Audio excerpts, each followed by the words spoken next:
वृषशैलाधिप एव दैवतन्नः वृषभाद्रेश्वर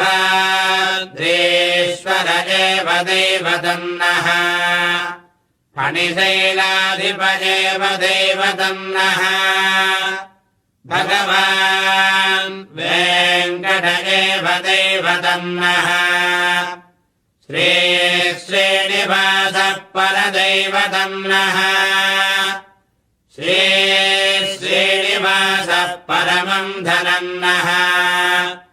श्रीश्रीनिवासः कुलदैवतन्नः श्रीश्रीनिवासः परमागतिर्नः भद्राब्जे भाग्यलक्ष्मीः करतलकमले सर्वदा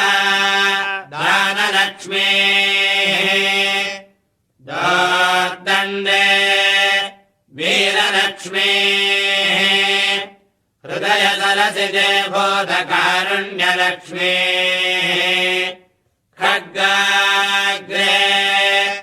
शौर्यलक्ष्मीः निखिलगुणगणाडम्बरे कीर्तिलक्ष्मीः सर्वाङ्गे सौम्यलक्ष्मीः मयितविजयताम् सर्वसाम्राज्यलक्ष्मीः